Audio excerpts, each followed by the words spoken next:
Times network ద్వారా గుర్తించబడ్డ India's number 1 varicose veins hospital Avis ని సంప్రదించండి.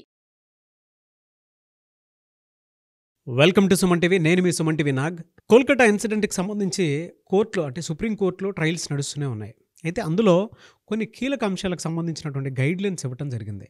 సో ఆ గైడ్లైన్స్ ఏంటి అండ్ వాటికి సంబంధించినటువంటి వాటిలో ఎన్ని గైడ్లైన్స్ ఇవ్వటం జరిగింది అనేది ఈరోజు మనతో పాటు హైకోర్టు అడ్వకేట్ రవీంద్రనాథ్ గారు ఉన్నారు. అది వారి మాటలోనే అడిగి తెలుసుకుందాం. Hello sir. హాయ్ అండి నాగరాజ్ గారు.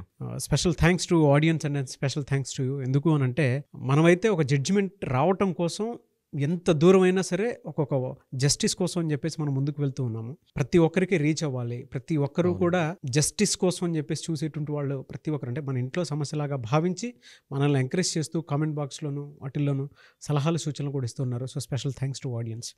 అయితే కోర్టులో కొన్ని కీలక అంశాల మీద ట్రయల్స్ నడుస్తూ ఉండగానే కొన్ని గైడ్లైన్స్ రావడం జరిగింది. వేటికి సంబంధించినటువంటి గైడ్లైన్స్ అవి అంటే ఈ కేసులో పర్టికులర్గా ఈ కలకట్టా కేసు సంబంధించి నాగరాజ్ గారు సుప్రీంకోర్టు ట్రయల్ స్టార్ట్ చేసింది. గవర్నమెంట్ తరపున కపిల్ సిబాల్ గారు, అపోజిషన్ తరపున అంటే పేరెంట్స్ తరపు నుంచి భట్టాచార్య గారు ఒక అడ్వకేట్ గారు, మనకి సుప్రీంకోర్టు ధర్మాసనం అయినటువంటి చంద్రచూడ్ గారి నేతృత్వంలో మొత్తం త్రిసభ్య కమిటీ స్టార్ట్ అయ్యి ఈరోజు ట్రయల్ స్టార్ట్ చేశారు. ఫస్ట్ టైం ఇంత హిస్టరీలో ఒక ఇమీడియట్గా రియాక్ట్ అయ్యి సుప్రీంకోర్టు సుమోటోగా తీసుకొని ఒక ట్రయల్స్లోకి వెళ్ళడం మనం అందరం అభినందించాల్సిన విషయం. అయితే ఈరోజు లాస్ట్ 3:30 తర్వాత సుప్రీంకోర్టు ఒక గైడ్లైన్స్ ఒక 10 పాయింట్స్ మనం మొత్తం పాయింట్స్ని మనం డివైడ్ చేసుకుంటే ఒక 10 పాయింట్స్ డిఫరెంట్గా కనిపిస్తున్నాయి. ఫస్ట్ వన్ ఏంటంటే అండి నాగరాజ్ గారు, టాస్క్ ఫోర్స్ అండి. అంటే ఎవరైతే తమ ఉద్యోగాలు నిర్వహిస్తున్నారో మెడికల్స్ అందరూ కూడా, మెడికల్ డిపార్ట్మెంట్ వాళ్ళ ఉద్యోగాలు, మెడికల్ ఫార్మసీ సంబంధించి కూడా వాళ్ళ కళాశాలలో కానీ అంటే కాలేజీలో కావచ్చు లేకపోతే హాస్పిటల్స్లో కావచ్చు, వాళ్ళకి ప్రత్యేకమైనటువంటి ఒక టాస్క్ ఫోర్స్ ఉండాలి. విజిలెన్స్ ఫోర్స్ ఎలా ఉంది, ఇప్పుడు యాంటీ కరప్షన్ అవినీతి నిరోధక శాఖ ఎలా ఉంది, ఒక్కొక్క డిపార్ట్మెంట్స్ ఎలా అవుతున్నాయో మెడికోస్ని ప్రొటెక్ట్ చేసిన ఉద్యోగాలు చేసేటప్పుడు కానీ లేకపోతే చదువుకునేటప్పుడు ముఖ్యంగా మెడికోస్ సంబంధించి ఒక టాస్క్ ఫోర్స్ అనేది ఒక వ్యవస్థ ఉండాలి అనే ఫస్ట్ ఒక పాయింట్ గైడ్లైన్స్.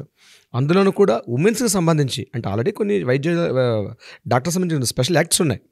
అట్లా కాకుండా వాళ్ళకి వర్క్ ప్లేస్లో కూడా ఉమెన్స్ కానీ మేల్కి కానీ సంబంధం లేకుండా అందరూ కూడా ఒక టాస్క్ ఫోర్స్ ఒక ఇమీడియట్గా యాక్షన్లోకి రావడం కోసం చెప్పి ఒక టాస్క్ ఫోర్స్ గైడ్లైన్స్ ఇవ్వడం జరిగింది. First point. సెకండ్ పాయింట్కి వస్తే అండి ఇంకొక విషయం ఏంటంటే దీని మీద ఇమ్మీడియట్గా కాన్స్టిట్యూషన్ చేయండి. అంటే వాటి విధి విధానాలు ఎలా ఉండాలి, రూల్స్ అండ్ రెగ్యులేషన్స్ ఎలా ఉండాలి, స్టార్ట్ చేయమని చెప్పారు. ఆ విధి విధానాలు ఎలా ఉండాలి, రూల్స్ ఎలా ఉండాలి.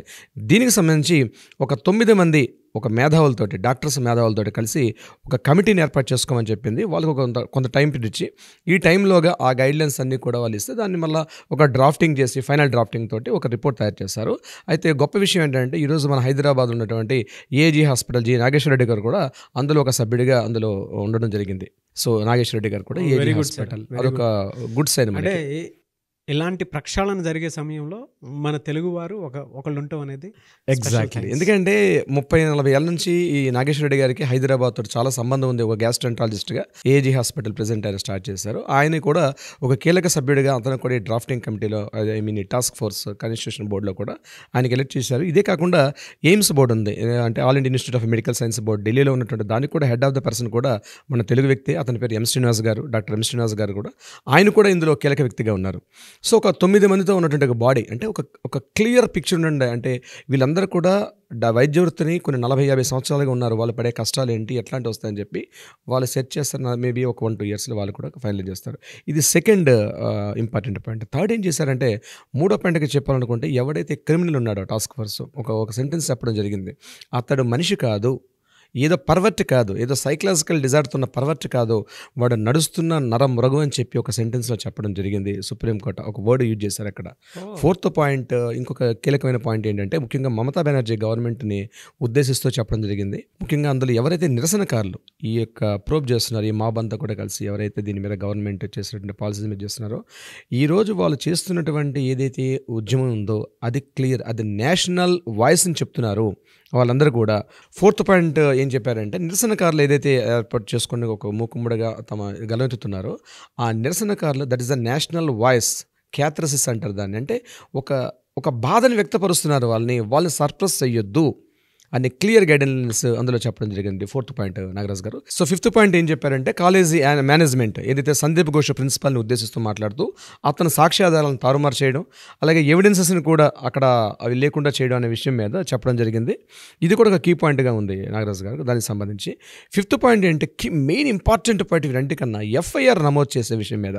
అంటే మర్డర్ జరిగి ముందు రోజు 8వ తారీఖు నాడు అర్ధరాత్రి అంటే ఎర్లీ మార్నింగ్ ఏదైతే మనం అనుకున్నాం 3 to 6 మధ్య జరిగింది ఏదైతే మర్డర్ ఉందో ఎఫ్ఐఆర్ నమోదు చేయడం మాత్రం ఆల్రెడీ అటాప్సీలు అంటే ఏది పోస్ట్ మార్టమ్స్ పబ్లిక్ రావడం సింగిల్ మ్యాజిస్ట్రేట్ మన ఎంక్వైరీ చేయడం ఇవన్నీ ఇంట్రాగేషన్స్ అన్నీ అయిన తర్వాత మిడ్ నైట్ అంటే 9th మిడ్ నైట్ 11:45కి చేశారంటే ఇది డెడ్ బాడీని హ్యాండ్ ఓవర్ చేశారు పోస్ట్ మార్టం అయిన తర్వాత ఈవినింగ్ 6:47 o'clock చేసిన తర్వాత 6:40 to 11:45 ఆ పర్టికులర్ టైంని కూడా మెన్షన్ చేశారు. అంటే ఆల్మోస్ట్ 3 to 4 hours ఎందుకు మీరు డిలే చేశారు, అది మిడ్ నైట్ ఎఫ్ఐఆర్ రావాల్సిన అవసరం ఏమొచ్చిందని చెప్పి గవర్నమెంట్ని ఉద్దేశిస్తూ మాట్లాడారు ఆ లోకల్ గవర్నమెంట్ సంబంధించి. ఏదైతే అక్కడ లోకల్గా జరుగుతున్నటువంటి ఈ మమతా బెనర్జీ గవర్నమెంట్ని ఇందులో క్లియర్గా ఇన్వాల్వ్మెంట్ కావద్దు.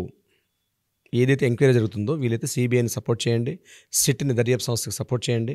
అదేవిధంగా హైకోర్టు అడిగినట్టు ఆధారాలు ఇవ్వడం తప్పించి మీరు డైరెక్ట్గా ఇన్వాల్వ్మెంట్ ఇందులో ఉండొద్దు అని చెప్పి క్లియర్గా ఇన్ఫర్మేషన్ చెప్పడం జరిగింది. సందీప్ ఘోష్ ప్రిన్సిపాల్ ఎవరైతే ఉన్నారో ఆయనకి ఇమీడియట్గా ఇంత సంఘటన జరుగుతున్న టైంలో ఆయన అక్కడ ట్రాన్స్ఫర్ చేసి కలకత్తా నేషనల్ మెడికల్ కాలేజ్కి ఆయనకి ఎందుకు ట్రాన్స్ఫర్ చేశారు, అంత అర్జెన్సీ ఏమొచ్చింది, ప్రభుత్వం ఎందుకు ఇంత ఉత్సాహం చూపించింది అని క్వశ్చన్ చేయడం జరిగింది. ఈ బాధితురాలు ఎవరైతే ఉన్నారో ఈవిడికి సంబంధించిన ఫొటోస్ కానీ ఇమేజెస్ కానీ దీనికి సంబంధించిన ఏవి కూడా పబ్లిష్ చేయొద్దు.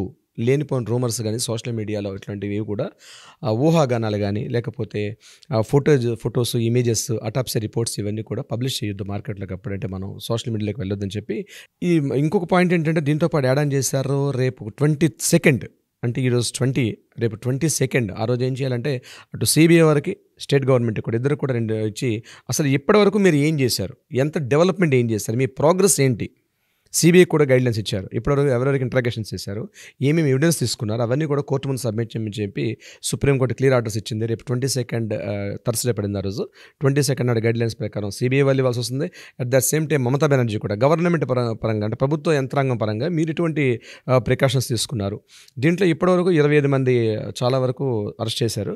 25 మంది సాక్షులను కూడా అంటే వాళ్ళ ఫ్రెండ్స్ వీళ్ళ ఫ్రెండ్స్ మొత్తం ఉంటారు కదండి కాలేజీలో ఈ జరిగిన సంఘటన సంబంధించి రిలేటెడ్ ఫ్రెండ్స్ వీళ్ళందరినీ ఇంట్రాగేషన్ చేశారు. ఇప్పటివరకు అరెస్టులు మాత్రం చేసింది ఒక సంజయ్ కపూరే. బట్ ఇప్పటివరకు ఈ సందీప్ ఘోష్ ఎవరైతే ఉన్నాడో కేవలం ఆయన 4-5 సార్లు పిలిచి మాట్లాడడం జరిగింది. ఇప్పుడు కూడా నా వ్యక్తిగతంగా నేనేమంటున్నానంటే సందీప్ ఘోష్ కూడా అనే వ్యక్తి బయట ఉండడం కరెక్ట్ కాదు.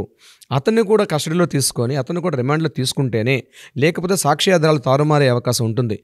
ముఖ్యంగా అరెస్ట్ చేసే అర్థం ఏంటి, రిమాండ్ ఎందులో తీసుకుంటారు, ఒక పర్సన్ని రిమాండ్ జ్యుడిషియల్ రిమాండ్ కావచ్చు లేదా పోలీస్ కస్టడీలో తీసుకుంటారు. ఎందుకంటే సాక్షి ఆధారాలు తారుమారు అవ్వకూడదు. ఎప్పుడైతే సాక్ష్యాలు తారుమారు చేశారో ఫైనల్ జడ్జిమెంట్ విషయంలో దీని యొక్క ఇంపాక్ట్ ఉంటుంది.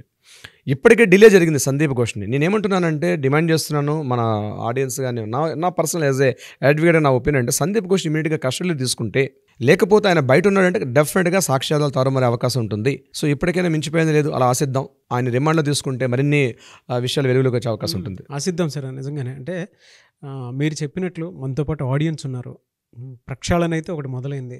ప్రతి ఒక్కరూ జస్టిస్ కావాలని పోరాడేటువంటి వాళ్ళు ఉన్నారు, కావాలనుకునేటువంటి వాళ్ళు ఉన్నారు. ఎప్పటికప్పుడు అప్డేట్స్ని మేము ఇచ్చేటువంటి అప్డేట్స్ని సో మీరు ముందుకు తీసుకుని వెళ్తూ అండ్ దాంతోపాటు మాకు కొన్ని సలహాలు సూచనలు ఇస్తూ ఉన్నారు. దీని మీద చేయండి, దీని మీద మాట్లాడండి అని చెప్పేసి. నాగరాజ్ గారు దీని మీద చేయండి, మీరు దీని మీద మాట్లాడండి అండ్ రవీంద్రనాథ్ గారితో డిస్కస్ చేయండి, ఈ పాయింట్స్ని కొంచెం మాట్లాడి పెడితే చాలా బాగుంటుంది, త్వరగా న్యాయం జరిగే అవకాశం ఉంటుందేమో, మీతో పాటు మేము ఉన్నాము అని చెప్పేసి మాతో పాటు వచ్చేటువంటి ప్రతి ప్రేక్షకుడికి కామెంట్ బాక్స్లో కామెంట్ రూపంలో మీరు ఇచ్చేటువంటి ఒక్కొక్క మెసేజ్ మాకు చాలా బాగా అంటే విలువైనటువంటి సమాజానికి ఇంకెంత త్వరగా మంచి జరగాలనేటువంటి ఉద్దేశంతో ముందుకెళ్ళొచ్చు అని చెప్పడానికి సో చాలా విషయాలు మీరు నేర్పిస్తూ ఉన్నారు.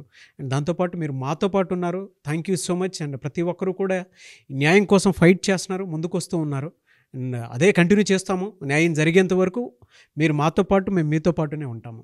And special thanks to you Ravindranath గారు. యాజ్ అ అడ్వకేట్ చాలా టైం ఇచ్చి ప్రతి దాంట్లోనూ కూలంకషంగా మన తెలుగు ఆడియన్స్కి అర్థమయ్యేలాగా ప్రతి దాని మీద కేస్ స్టడీ తీసుకుని అంటే రీడ్ చేసి మరి దాంతోపాటు ఏం జరుగుతుంది ఏంటి అనేది 24 hours మానిటర్ చేసి కేసు మీద ఏదైతే ఉందో దాని మీద ప్రతిదీ కూలంకషంగా క్లుప్తంగా మాట్లాడుతూ ఉన్నారు. Thank you so much Ravindranath. ఇంకా దీనిలో మీకు కూడా నాగరాజు గారు చెప్పాలి, ఎందుకంటే ఒక మీడియాలో ఉంటూ ఒక సామాజిక బాధ్యత కలిగి ఉన్నారు మీరు. ఎందుకంటే ఇది సమాజంలో జరిగేటువంటి జరగకూడదు. అవును. కాబట్టి మీరు ఒక బాధ్యతగా మీరు ముందుగా ఇన్స్పిరేషన్ తీసుకోగలిగితేనే ఇట్లాంటివి మనం ముందుకు తీసుకెళ్ళడానికి అవకాశం ఉంటుంది. సో ఈ విషయంలో మీకు కూడా ప్రత్యేక ధన్యవాదాలు తెలుపుతున్నాను నాగరాజు గారు. Thank you sir. Suman TV వారు కూడా ఈ సందర్భంగా మనం తెలుపుకోవాల్సిన అవసరం ఉంది. ఎందుకంటే ఆ వ్యవస్థ ఉంటేనే కొన్ని వేల మందికి లక్షల మందికి చేరే అవకాశం ఉంటుంది. మీ వాయిస్ ద్వారా నా వాయిస్ దగ్గర త్వరగా న్యాయం జరిగే అవకాశం ఉంటుంది. నిజంగా అవునండి, నాగరాజు గారు. Special thanks to Suman TV system కూడా అండి. అవును సార్. ఇవాళ ఆడియన్స్ మమ్మల్ని ఆ స్థాయిలో తీసుకెళ్ళి కూర్చోపెట్టము అండ్ ఒక్కొక్క రైట్ జడ్జిమెంట్ కోసం వాళ్ళు ఏ విధంగా అయితే ఎదురు చూస్తూ ఉన్నారో అవునండి. మేము కూడా అదే ఉద్దేశంతో ముందుకు వెళ్తూ ఉన్నాము. సో ప్రతి ఒక్కరి సపోర్ట్ ఆ విధంగానే ఉంది కాబట్టి thank you. Thank you so much Nagaraju గారు.